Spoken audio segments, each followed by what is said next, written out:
Hello बच्चों, आज basic English grammar का क्लास है और आज इसमें मैं चैप्टर 1 आपको पढ़ाने जा रही हूँ, जिसमें आप पढ़ेंगे वर्ड्स एंड सेंटेंसेस। और हमेशा की तरह मैं आपको इस नोटबुक पे पढ़ाऊंगी और पूरा डिटेल्स पे पढ़ा दे रही हूँ। आज की क्लास पे आप ध्यान दीजिएगा। चलिए मैं क्लास शुरू करती हूँ।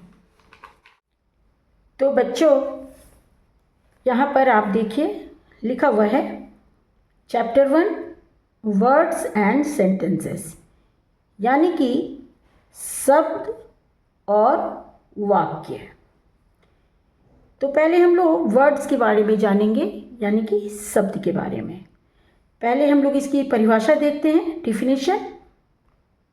ए group of letters that is arranged in a specific order and conveys a distinct meaning।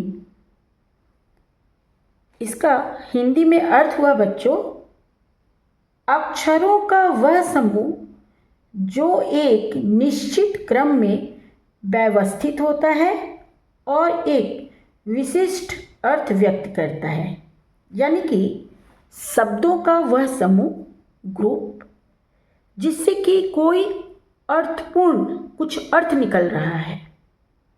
आगे हम लोग इसे उदाहरण में देखेंगे और नोट में है यहाँ पे बच्चों जो मैंने लिखा है, यदि अक्षरों के समूह का कोई अर्थ नहीं निकलता है तो फिर उसे शब्द नहीं कहा जाता है। मान लीजिए हमने कोई वर्ड लिखा लेकिन उसका कोई अर्थ नहीं निकल रहा है, तो फिर वह वर्ड नहीं कहा जाएगा। यहाँ पर एग्जाम्पल देखिए, BOOK, बुक, यानी कि पुस्तक। पुस्तक हम लोग जिसे पढ़ते हैं पुस्तक, तो इसका अर्थ निकल रहा है। तो ये जो वर्ड है, जैसा कि आपने यहाँ पे पढ़ा कि अक्षरों के समूह को कहते हैं ग्रुप ऑफ लेटर्स, तो ये तो लेटर्स हो गए और इससे एक शब्द बना, वर्ड बना। बुक अर्थ हो गया पुस्तक, तो ये तो अर्थपूर्ण है, तो ये क्या हुआ, सार्थक, यानी कि सही शब्द हुआ।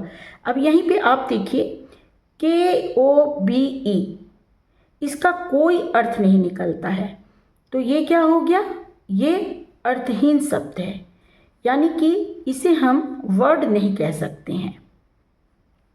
एक और उदाहरण देखिए बच्चों, GIRL, गर्ल, ये एक अर्थपूर्ण शब्द है क्योंकि इसका अर्थ होता है लड़की, तो ये एक सार्थक शब्द हुआ, सही वर्ड। अब यहाँ पे LIRG एक अर्थहीन शब्द है, यानी कि मीनिंगलेस वर्ड है, इसका कोई अर्थ नहीं होता है। तो यहाँ पे शब्द किसे कहते हैं, यानी कि वर्ड किसे कहते हैं, आप समझ गए होंगे कि अक्षरों का, यानी कि ग्रुप ऑफ लेटर्स, अक्षरों का वह समूह जिसका कि कोई अर्थ निकलता हो, वो शब्द कहलाते हैं। अब आगे है बच्चों वाक्य के भाग, यानी कि पार्ट्स ऑफ सेंटेंस। यहाँ पे वाक्य के दो भाग होते हैं। पहला है बच्चों सब्जेक्ट। यहाँ पर आपने अभी, जब मैं सेंटेंस का आपको डिफिनेशन दे रही थी, परिभाषा, तो यहाँ पर आपने देखा था कि, फिर से एक बार मैं यहाँ पे पढ़ रही हूँ, वाक्य शब्दों का वह समूह है जो पूर्ण अर्थ व्यक्त करता है। प्रत्येक वाक्य में एक कर्ता यानी कि सब्जेक्ट और एक विधेय यानी कि प्रेडिकेट होना आवश्यक है। तो यहाँ पर बच्चों वाक्य के दो भाग होते हैं, सब्जेक्ट यानी कि एक कर्ता और दूसरा प्रेडिकेट यानी कि विधेय। तो इसे अभी मैं आपको विस्तार से डिफिनेशन के साथ, एग्जाम्पल के साथ समझा दे रही हूँ, आप बहुत अच्छा से समझ जाएंगे। तो सब्जेक्ट किसे कहते हैं, कर्ता। द पर्सन, प्लेस और thing that the sentence is about, the one performing the action और बीइंग डिस्क्राइब्ड। अब इसे मैं थोड़ा हिंदी में आपको समझा देती हूँ। यहाँ पर मैंने हिंदी में भी लिखा है, वह व्यक्ति स्थान या वस्तु जिसके बारे में वाक्य है, यानी कि जिसके बारे में, जिस चीज़ के बारे में हम वाक्य बना रहे हैं, वह जो कार्य कर रहा है या जिसका वर्णन किया जा रहा है।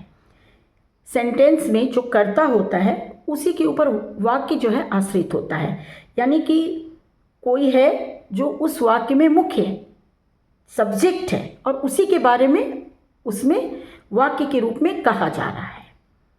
वह व्यक्ति, स्थान या वस्तु, वह व्यक्ति भी हो सकता है, कोई स्थान भी हो सकता है, या कोई वस्तु भी हो सकता है, यानी कि सब्जेक्ट कोई व्यक्ति भी हो सकता है, स्थान भी हो सकता है और वस्तु भी हो सकता है। इसे हम लोग एक एग्जाम्पल से, यहाँ पे एक दो एग्जाम्पल है उससे मैं समझाती हूँ, आप तुरंत समझ जाएंगे। द कैट इज स्लीपिंग, बिल्ली सो रही है। अब यहाँ पर आप देखिए कि कर्ता कौन है, द कैट इज स्लीपिंग, तो यहाँ पे आपको कर्ता कौन हो गया बच्चों, मैंने अंडरलाइन किया है रेड से, कैट, ये आपको कर्ता हो गया इस सेंटेंस में। बिल्ली सो रही है, यानी कि ये जो बिल्ली है ये कर्ता है, क्योंकि यहाँ पे एक सो कौन रहा है, बिल्ली सो रही है। दूसरा जो सेंटेंस है, सोहन इज प्लेइंग, सोहन खेल रहा है, तो कौन खेल रहा है, सोहन खेल रहा है। तो दूसरे वाले वाक्य में, सेंटेंस में, सोहन जो है वो सब्जेक्ट है, यानी कि कर्ता है। तीसरा सेंटेंस है, गीता इज सिंगिंग, गीता गा रही है, कौन गा रहा है, तो गीता गा रही है, तो इसमें कर्ता यानी कि सब्जेक्ट कौन है, गीता। ये तीनों एग्जाम्पल को आप अच्छा से देखिएगा तो आपको समझ में आ जाएगा कि सब्जेक्ट किसे कहते हैं, किसी वाक्य में सब्जेक्ट कौन होता है। चलिए अब आते हैं प्रेडिकेट पे, यानी कि विधेय, हिंदी में बोलते हैं विधेय। इसका डिफिनेशन पहले देखते हैं बच्चों। The part of the sentence that tells something about the subject, the action and everything else. इसे मैं अब हिंदी में करके बता दे रही हूँ ताकि आपको अच्छे से समझ में आ जाए। वाक्य का वह भाग जो कर्ता के बारे में कुछ बताता है, क्रिया और बाकी सब कुछ, वह प्रेडिकेट होता है, यानी कि विधेय। यानी कि किसी भी वाक्य में एक उद्देश्य होता है, यानी कि कर्ता, कर्ता को हम लोग उद्देश्य भी कह सकते हैं। एक कर्ता होता है जिसके बारे में कहा जाता है, तो जो कहा जाता है उसे ही हम लोग इंग्लिश में प्रेडिकेट कहते हैं और हिंदी में विधेय कहते हैं। चलिए इसे भी आप एग्जाम्पल से समझने का प्रयास कीजिए, एग्जाम्पल से आप बहुत अच्छा से समझ जाएंगे। माई मदर कुक्स डिलीशियस फूड, मेरी माँ स्वादिष्ट खाना बनाती है। यहाँ पर आप देखिए ये जो माई मदर है, यहाँ पर माई मदर क्या हो गया बच्चों, सब्जेक्ट, माई मदर, और हिंदी में मेरी माँ। ये माई मदर यानी मेरी माँ, ये क्या हो गया, कर्ता, यानी कि ये सब्जेक्ट है। अब प्रेडिकेट, कौन खाना अच्छा बनाता है, मतलब स्वादिष्ट खाना कौन बनाता है, मेरी माँ बनाती है। तो फिर यहाँ से देखिए ये कुक्स डिलीशियस फूड, ये क्या हो गया, प्रेडिकेट, यानी कि विधेय। यहाँ पर मैंने लिख दिया है माई मदर सब्जेक्ट हो गई और कुक्स डिलीशियस फूड ये प्रेडिकेट हो गया, क्योंकि जिसके बारे में कहा जा रहा है, तो किसके बारे में कहा जा रहा है, माँ के बारे में। दूसरा एक और एग्जाम्पल देखिए बच्चों, we went to the park yesterday, हम कल पार्क गए थे। अब यहाँ पे आप अच्छे से समझ रहे होंगे कि सब्जेक्ट कौन है, सब्जेक्ट हो गया वी, यानी कि हम कहाँ गए थे, पार्क गए थे। तो फिर प्रेडिकेट कौन हो गया, went to the park yesterday, ये क्या हो गया, प्रेडिकेट हो गया, यानी कि विधेय हो गया। इन दो उदाहरणों को अगर आपने अच्छे से समझ लिया बच्चों, तो अब आपको समझ में आ गया होगा कि सब्जेक्ट कौन होता है, किसी वाक्य में और प्रेडिकेट कौन होता है, कर्ता कौन होता है और विधेय कौन होता है। चलिए अब आगे बढ़ते हैं। अब आगे हम लोग देखेंगे बच्चों टाइप्स ऑफ सेंटेंसेस, यानी कि वाक्यों के प्रकार। पहले हम लोग इसका डिफिनेशन देख लेते हैं कि डिफिनेशन क्या होगा। तो बच्चों डिफिनेशन है इसका, परिभाषा इंग्लिश में, बेस्ड ऑन देयर मीनिंग और function sentences are mainly divided into 4 types. Hindi में अर्थ या कार्य के आधार पर वाक्यों को मुख्य रूप से 4 भाग में बांटा गया है। किस चीज़ के आधार पर? अर्थ या कार्य के आधार पर। अब ये वाक्यों के 4 भाग कौन कौन से हैं उसको आगे देखिए। पहला है बच्चों डिक्लेरेटिव और असर्टिव।